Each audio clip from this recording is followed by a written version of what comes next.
மதுரை மாவட்ட நீதிமன்ற வாயில் முன்பு வழக்குரைஞர்கள் பணிகளை புறக்கணித்துவிட்டு ஆர்ப்பாட்டத்தில் ஈடுபட்டனர். நீதிமன்ற வளாகத்தில் 2 வழக்குரைஞர்களை தாக்கிய காவல்துறையினர் மீது நடவடிக்கை எடுக்க வேண்டுமென அவர்கள் வலியுறுத்தினர்.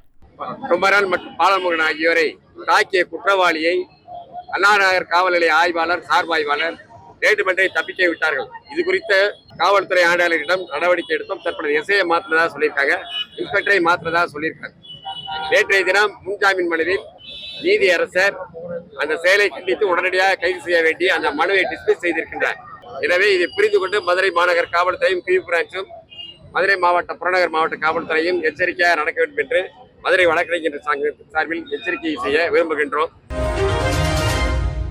திருவள்ளூர் மாவட்டம் பொன்னேரி வருவாய் கோட்டாட்சியர் அலுவலகத்தில் விவசாயிகள் நலன் காக்கும் கூட்டம் நடைபெற்றது.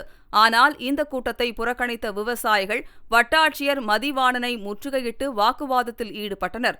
புயல் மழையால் பாதிக்கப்பட்ட நெற்பயிர்களுக்கு நிவாரணத் தொகை வழங்காதது குறித்து அவர்கள் கேள்வி எழுப்பினர். கடந்த மிக்ஸாம் புயலால் பல ஆயிரம் ஏக்கர் விவசாயங்கள் பாதிக்கப்பட்டது.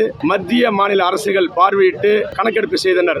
ஆனால் இந்த ஆண்டு ஒருவருக்கு கூட சரியான முறையில் பயிர் காப்பீடு என்பது கிடைக்கவில்லை. பயிர் காப்பீடு கிடைக்க வேண்டும் என்பதற்காக குறிப்பிட்டு எடுத்து கூறியும் பல முறை சொல்லியும் இதுவரை எங்களுக்கு கிடைக்கப்பெறவில்லை.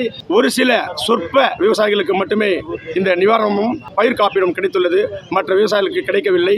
அது கிடைக்க வேண்டும் என்பதற்காக பொன்னேரி கோட்டாட்சியர் அலுவலகத்தில் நடக்கக்கூடிய விவசாய கூட்டத்தை நாங்கள் விவசாயிகள் அனைவரும் புறக்கணிக்கின்றோம். பாம்பன் கடலில் புதிதாக கட்டப்பட்டுள்ள செங்குத்து தூக்கு பாலத்தை மேற்கு தொடர்வண்டி மதுரை கோட்ட மேலாளர் சரத் ஸ்ரீவத்சவா ஆய்வு செய்தார்.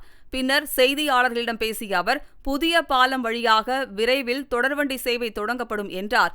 திறப்பு விழாவில் பிரதமர் மோடி கலந்து கொள்வது குறித்து பின்னர் அறிவிக்கப்படும் என்றும் அவர் கூறினார்.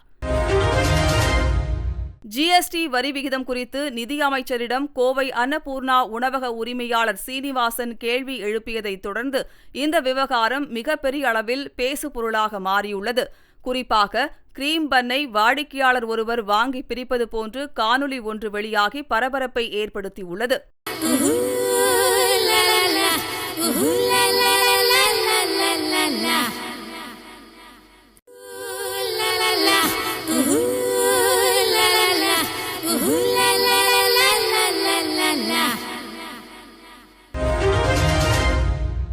திருவள்ளூர் மாவட்ட ஆட்சியர் அலுவலகத்தில் மாற்றுத்திறனாளிகளுக்கு சான்றிதழ் மற்றும் நிதி உதவி வழங்குவதற்கான முகாம் நடைபெற்றது. இதில் மாவட்டத்தின் பல்வேறு இடங்களிலிருந்து 300க்கும் மேற்பட்ட மாற்றுத்திறனாளிகள் வந்திருந்த நிலையில் முறையான ஏற்பாடு செய்யாமல் அலைக்கழிக்கப்பட்டதாக புகார் எழுந்துள்ளது.